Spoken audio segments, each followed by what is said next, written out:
Hello students, today we are going to discuss about the India's under trial prisoners. Student, why this has come into the news? As our Home Minister has told that before our Constitution Day, that is the 26th November, that all the under trial prisoners who has served one third of their maximum punishment should be released from the jail on the behalf of the bail. So today, student, we are going to discuss about the India's under trial prisoners. So what are the conditions? What are the problems they are facing? Why there is so much number of so much number of the people are under trial? So student, we are going to discuss about the situation of the India's under trial prisoners. How the conditions of that can be improved, and along with that we will discuss about the Bharatiya Nagrik Suraksha Sanhita BNSS, that how that particular law has helped the under trial prisoners so that they can get the bail on a better note. तो दोस्तों, अब हम लोग इस चीज के बारे में, इस टॉपिक के बारे में पढ़ाई स्टडी करेंगे। तो इससे रिलेटेड हम लोग को कुछ क्वेश्चंस को भी सॉल्व करना है। तो ये जब आप टॉपिक को अच्छे से पढ़ लेंगे तो after that you will able to solve this particular objective questions, that which of the following punishment a person can't get paid under section 479 of the BNS 2023। ये क्वेश्चन है, या अगला क्वेश्चन जो है, which of the following releases the prison statistics India report. So ये जो दो questions हैं, इस टॉपिक को पढ़ने के बाद हम लोग अच्छे से सॉल्व कर पाएंगे। So now student, we will start with the topic that conditions of the under trial. So recently our home minister Amit Shah has told that all the under trial prisoners who has already served one third of the maximum sentence should get the bail before 26th of the November. So it means that it is really a good initiative to reform the prisons, as we know that our prisons are overcrowded. As per the National Crime Record Bureau, around out of the 6 lakhs prisoners in our jail, around 4.5 lakhs prisoners are under trial. So it is really a commendable job that if all the under trial prisoners get the bail on the right issue, then it will help in the improving the infrastructure and the solving the problem of the overcrowding of the our prison system. So student, first we will discuss about that what is the section 479 of भारतीय न्याय संहिता, भारतीय नागरिक सुरक्षा संहिता 2023। तो ये जो 479 section है, वो इस चीज के बारे में बात करता है, जो मैक्सिमम पीरियड जिसके लिए किसी अंडर ट्रायल को डिटेन किया जा सकता है, मतलब मैक्सिमम पीरियड कितना हो सकता है। तो under this there are two basically 3 provisions that यदि किसी भी प्रिजनर्स के पास यदि लाइफ इम्प्रिजनमेंट और डेथ सेंटेंस नहीं है, और उसने अपने टोटल मैक्सिमम पनिशमेंट का जिस ऑफेंस के लिए उसे मैक्सिमम पनिशमेंट मिलेगा, उसका यदि around up to the one half of the maximum period already उसने सर्व कर लिया है, तो in that case that particular person should get the bail. Similarly Bharatiya Nagarik सुरक्षा संहिता में एक और रिलैक्स किया गया, जो पहले के जो आईपीसी थी उसके कंपैरिजन में, that those persons who was the first time offender, जिन्होंने फर्स्ट टाइम ये क्राइम किया है, उनको एक तरह से थोड़ा रिलैक्सेशन दिया गया है, that they will get the bail even they have served already the one third of the maximum punishment. So यदि उन्होंने one third of the maximum punishment को सर्व कर चुके हैं, तो they will get the bail, but the criteria is that they should be the first time offender. It means that इन्होंने पहली बार crime किया है, और इसके साथ साथ एक कंडीशन ये भी है that the person who has the first time offender should not be involve in more than one cases.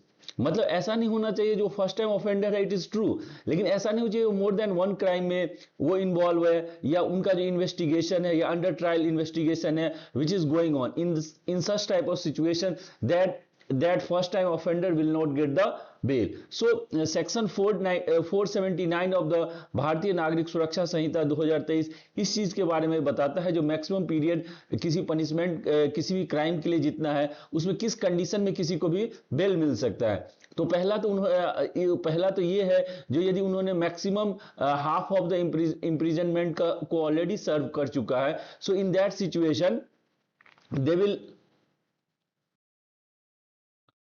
तो ऑलरेडी उन्होंने जितना मैक्सिमम पनिशमेंट है 479 के अंदर में ये कहा गया है, जो यदि वो फर्स्ट टाइम ऑफेंडर है, तो दो कंडीशंस है, if they are the first time offender, then even if they have served that 1/3 of the maximum punishment for those type of crime for which that particular person is accused, so in such type of situation they will get the bail. But along with that, other condition is that that particular person should not be involved in more than one crime.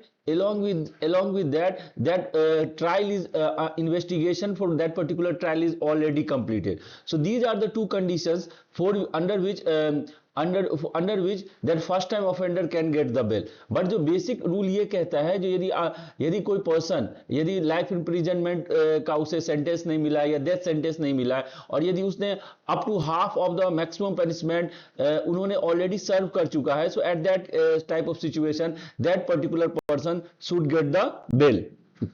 सो इस situation में हमारा जो supreme court है उनका भी कुछ interpretation आया है, जो उन्होंने कहा है, जो ये जो सेक्शन 479 है भारतीय नागरिक सुरक्षा संहिता का, वो रेट्रोस्पेक्टिवली अप्लाई किया जा सकता है. It means that suppose that some of the crime is committed in 2022.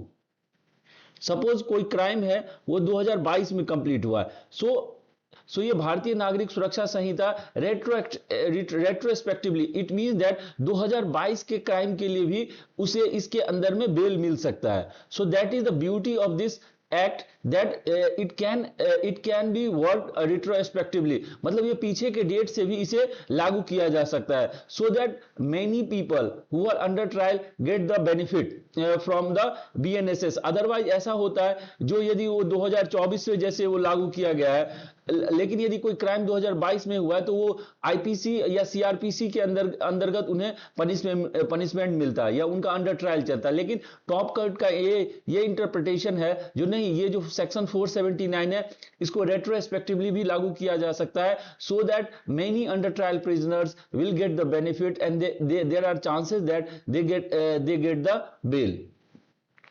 सो इसके साथ साथ सेक्शन 479 में एक और इंपॉर्टेंट पॉइंट क्या है, जो अभी तक जो है वो अंडर ट्रायल प्रिजनर्स जो वे ऑलरेडी प्रिजन्स में रहते थे, उनका सही से उनका ट्रायल स्टार्ट ही नहीं हो पाता था, या कोर्ट को उसके बारे में आइडिया नहीं होता था जो इनका ऑलरेडी कितना पनिशमेंट सर्व कर चुका है. तो ऐसे में सेक्शन 479 में ये कहा गया है, जो जेल के जो सुपरिटेंडेंट है उन्हें ये कोर्ट्स जो है उन्हें बताना होगा that all the under trials who have already served 1/3 to half of the maximum punishment, should be informed to the courts that these persons have already completed their at least half of the punishment or 1/3 of the punishment. So in such type of situation there are chances that these type of people will get the bail by the court. So ये काफी अच्छी बात है, जो they will get the bail under the section 479. नहीं तो इससे पहले क्या होता था, जो कोर्ट को पता ही नहीं होता जो कितने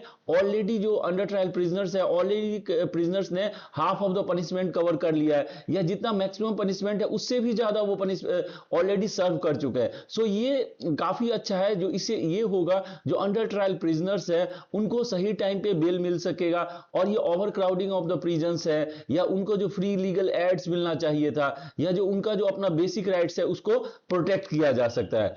तो इसमें ये है, जो जितने भी जेल सुपरिटेंडेंट है उन्हें ये बताया गया है, जो they will inform to the courts that how many persons have already serve that 1/3 to the half of the maximum punishment. So अब स्टूडेंट हम लोग ये देखेंगे जो इंडिया में अंडर ट्रायल प्रिजनर्स की एट प्रेजेंट में क्या स्थिति है. सो अभी तक जो है as per the national crime record bureau, अभी तक around 5,73,205 5,73,220 people are under the are the behind the bar. लेकिन out of that around 4,34,000 people are under trial. It means that out of 100 people who are behind the bar, 75 people or 76 people are under trial. So उन्हें ये भी, उन लोग को अभी तक ये नहीं हुआ जो already half of the maximum punishment they have already serve, but उन्हें वो सही से उन्हें वो बेल तक नहीं मिला है. सो इस तरह से एक तरह से उन्हें देखा जाए तो एक तरह से उनके जो राइट्स है उसका एक तरह से वायलेशन हो रहा है. और जो इस तरह से एक one of the right initiative होगा जो प्रिजन रिफॉर्म में ये हमें हेल्प करेगा. और ऐसे भी हमारा जो जुडिशियल जस्टिस सिस्टम है वो रिफॉर्मेटरी इन नेचर है. मतलब यदि कोई प्रिजनर्स को है उसे सही तरीके से उनका रिफॉर्म किया जा सके. सो ये it is the right step that it will help in the solving the issues of the under trials of the India. अब हम लोग ये देखते हैं जो अंडर ट्रायल्स है जिनका अभी तक ट्रायल या तो शुरू नहीं हुआ है या शुरू भी हुआ है तो अभी तक कितना मैक्सिमम फाइनल पनिशमेंट क्या है वो अभी तक क्लियर नहीं हुआ है, तो ऐसे लोग को अंडर ट्रायल्स बोला जाता है. तो इनका क्या क्या इशू है उसके बारे में now we will discuss it. तो पहला जो सबसे इंपॉर्टेंट है that there are chances that there are high numbers of the under trials. मतलब अंडर ट्रायल्स जो है अभी जैसे हम लोग ने नेशनल क्राइम रिकॉर्ड ब्यूरो का डेटा देखा था तो उसमें यह था जो around 75% of the total prisoners are under trial. So इसके कारण क्या हो जा रहा है, जो high number of under trials होने के कारण उनका सही टाइम पे कोर्ट में डेट नहीं आ सकता है और उसके कारण उनका वो even the already serve the maximum punishment उन्हें सही तरीके से बेल नहीं मिल पाता है. Second point is that long delay in the trials. इसके कई कारण हो सकते हैं जो our judicial system is already overcrowded with so many cases. So ये अंडर ट्रायल्स के केसेस और डिले होते जाते हैं. उसके कई कारण हो सकते हैं जो कोर्ट्स में उतना बेसिक इंफ्रास्ट्रक्चर उतना इंप्रूव नहीं है, नंबर ऑफ द जजेस वेरी लेस है, या उनका जो प्रोसेस है अंडर ट्रायल का वही नहीं इनिशिएट हो पाता है, या और भी कई कारण हो सकते हैं जैसे उनके पास सही तरीके से जो अंडर ट्रायल प्रिजनर्स है उनका रिप्रेजेंटेटिव नहीं हो सकता, उनको उतने लॉ के बारे में आइडिया नहीं हो सकता है, या उन्हें कोई सपोर्ट करने वाला नहीं होता. सो ये कई रीजन है जिसके कारण long delay in the trials होता है. आफ्टर दैट थर्ड इशू जो है वो है inhuman conditions in the jail. मतलब ऑलरेडी ओवर क्राउडेड है और जेल में उतने तरह से बेसिक इंफ्रास्ट्रक्चर या बेसिक फैसिलिटी नहीं अवेलेबल होता है जिससे अंडर ट्रायल्स को सर्व किया जा सके. सो ये थर्ड इंपॉर्टेंट पॉइंट ये भी है जो इनह्यूमन कंडीशन है. मतलब वो प्रिजन्स जो है ओवर क्राउडेड है, सही बेसिक फैसिलिटी नहीं अवेलेबल है, तो इसके कारण जो बिहाइंड द बार और जो प्रिजन्स में लोग रह रहे हैं उनके वो सही तरह से लाइफ नहीं जी पा रहे, उन्हें सही तरह से फैसिलिटीज नहीं मिल पा रही है और ये ऑलरेडी ओवर क्राउडेड साफी है. उसके बाद फोर्थ इंपॉर्टेंट पॉइंट जो इश्यूज है अंडर ट्रायल्स का उनका लैक ऑफ लीगल एड. मतलब कई बार इतने कई poor sections of the society से कई अंडर ट्रायल्स आते हैं जिन्हें उनके बारे में कोई उनको सही से लॉयर नहीं मिल पाता है, they have no so much knowledge about the laws, तो वो even they are not get the right representative. So इसके कारण भी उनका प्रोसेस कभी स्टार्ट ही नहीं हो पाता है. तो these are the some of the issues These are the some of the issues which are faced by the under trials in India. अब उनका सॉल्यूशन क्या है? तो सबसे पहला है जो स्पीडिंग ऑफ द ट्रायल्स. जो ट्रायल का प्रोसेस है उसको स्पीड किया जा सकता है. उसके लिए क्या है, जो basic infrastructure of the courts है उसको इंप्रूव किया जा सकता है, उन्हें सही टाइम पे लीगल एड्स प्रोवाइड किया जाए, उनको सही तरह से रिप्रेजेंटेटिव मिल सके, so that they can get the benefit and then they can get the benefit of the bail process which is available under the section 479 of the भारतीय नागरिक सुरक्षा संहिता 2023, so that वो अपने टाइम से उनको बेल मिल सके. After that there is important point है उनको लीगल एड्स प्रोवाइड किया जाए गवर्नमेंट के द्वारा, सो राइट रिप्रेजेंटेटिव प्रोवाइड किया जाए in the form of lawyer, so that उनके केस को सही से सुना जा सके और there are chances that they will get the benefit and they will get the bail. और उसके बाद जो review of the bail laws है, बेल के जो लॉज हैं, जो किस कंडीशंस में किसको बेल मिलेगा उस लोगों को फिर से देखने की जरूरत है ताकि जो अंडर ट्रायल्स प्रिजनर्स है उनके लिए काफी ज्यादा ये बेनिफिशियल हो सके. ये सम ऑफ द पॉइंट्स हैं जो हमारे जो प्रिजन रिफॉर्म्स हैं उसमें ये सब चीजें हेल्प कर सकती है. Now student, we will solve some of the questions related to that section 479 of the Bharatiya Nagarik सुरक्षा संहिता BNSS.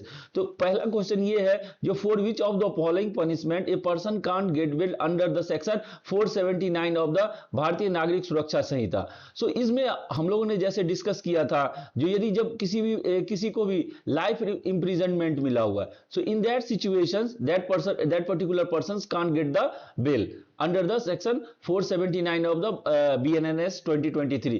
मतलब इसका मतलब मैंने ये बताया था, जो किसी पर्सन को बेल मिलने के लिए ये कंडीशंस था that atleast maximum they have already serve half of the maximum punishment. लेकिन कंडीशंस ये बताया गया था जो उनको डेथ पेनाल्टी का सेंटेंस नहीं मिला हो या लाइफ इंप्रिजनमेंट का सेंटेंस नहीं मिला हो. सो इस केस में that particular person can get the bell.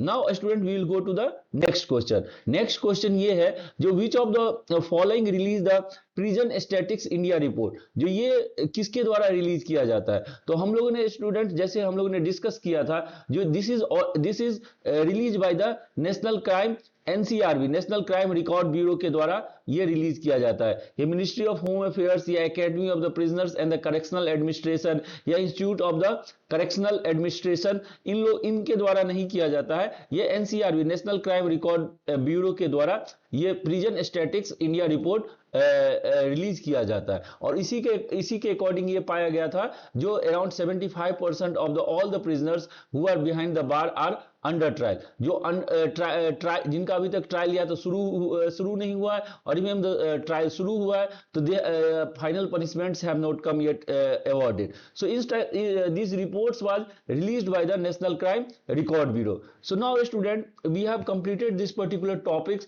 That what are the situations of the under trials in India. So ये जो भारतीय नागरिक न्याय संहिता है, उसमें कई तरह से रिफॉर्मेटरी जस्टिस को प्रमोट करने के लिए कुछ ऐसे कैसे सजेशंस और ऐसे प्रोविजंस दिए गए हैं, ताकि जो अंडर ट्रायल्स है वो टाइमली बेल उन्हें मिल सके, so that situations of the overcrowding of our prison system should be corrected. Along with that, our जो prisoners है उनको सही तरीके से उन्हें justice मिल सके, so that at least they will get the bail, and when the maximum punishment will be awarded, they will serve all the type of punishment. So student, इसके साथ ही इस lecture को we will close it. Okay, thank you everyone.